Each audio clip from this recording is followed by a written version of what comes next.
Radhe Radhe everyone. आज हम लोग यूजीसी नेट कॉमर्स का one of the important topic देखने वाले हैं। वो टॉपिक है डंपिंग। अब ये डंपिंग क्या होता है?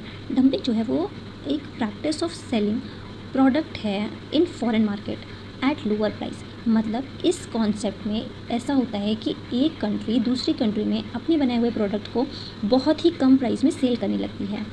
यहाँ तक इतना कम प्राइस कर देती है कि जितना उस कंट्री के लोग खुद नहीं बना पाते हैं, जैसे डोमेस्टिक मार्केट में जितना का नहीं मिलेगा उससे भी कम प्राइस पे। और कभी कभी तो ऐसा होता है कि वो कॉस्ट ऑफ प्रोडक्शन से भी नीचे चले जाते हैं, जैसे कि चाइना हम लोगों के साथ, इंडिया वालों के साथ पे करता है। वो बहुत ही कम प्राइस पे चीज़ें बेचता है। तो अब ये ऐसा क्यों करते हैं? इसलिए करते हैं कि उनका मार्केट शेयर कैप्चर हो, कंपटीशन एलिमिनेट हो जाए, बिल्कुल कंपटीशन बचे ही नहीं, और अपनी प्रेजेंस को बढ़ाने के लिए फॉरेन मार्केट में, जैसे कि फॉरेन मार्केट में जो है उनकी जगह बने, उनको जाने कि हाँ इस देश का माल कम बिकता है, मतलब कम प्राइस में बिकता है, सॉरी। फिर अब इसके टाइप्स कौन कौन से होते हैं? इसके टाइप से भी क्वेश्चंस आते हैं। मैं अभी आपको दिखाऊंगी कि PYQs में इन दोनों ही चीज़ों से आते हैं।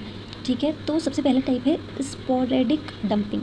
अब ये क्या होता है? ये ओकेजनल डंपिंग होती है, जैसे कि जब कंट्री दूसरी कंट्री जो है देखती है कि यहाँ पर मौका है, अच्छा मौका है, तो फिर वो अपना माल भेजना शुरू करती है। ठीक है। और प्रीडेटरी डंपिंग, ये डंपिंग डेलिबरेटली की जाती है, अग्रेसिव तरीके से की जाती है और टेम्परेरी होती है, पर ये लॉन्ग लास्टिंग भी कभी कभी हो सकती है। हाँ, तो थर्ड है परसिस्टेंट डंपिंग। इसमें जो होता है कॉन्टीन्यूअस डंपिंग की जाती है। लॉन्ग टर्म प्राइस डिस्क्रिमिनेशन होता है, जिससे कि सामान को धीरे धीरे करके जो है सस्ते दाम पे बेचा जाता है। रिवर्स डंपिंग क्या होता है? रिवर्स डंपिंग जो होती है वो एग्जैक्ट अपोजिट होती है ट्रेडिशनल डंपिंग के, जिसमें कि हम लोगों को जो है जो सामान होता है वो और महंगा बेचा जाता है डोमेस्टिक मार्केट से।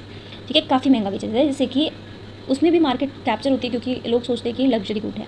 ठीक है, और इसका जो टाइम पीरियड है वो कैन भी डिफर हो सकता है, मतलब चेंज हो सकता है। कभी कभी लॉन्ग टर्म भी होता है, कभी कभी शॉर्ट टर्म भी होता है। आई होप आपको डंपिंग समझ आ गया होगा। अब मैं आपको दिखाती हूँ कि इससे क्वेश्चन कौन कौन से पूछे गए हैं। तो पहला क्वेश्चन ये है जिसमें कि पूछा गया है टाइप्स ऑफ डंपिंग।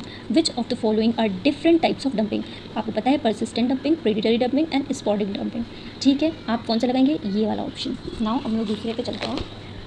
ये रहा। ठीक है, अब इसमें पूछा गया है, ये आया है हमारे जून 15 में। तो इसमें पूछा गया है a practice of selling commodity in foreign market at price lower than the domestic price. तो उसे क्या कहते हैं? ऑब्वियसली उसे डंपिंग कहते हैं।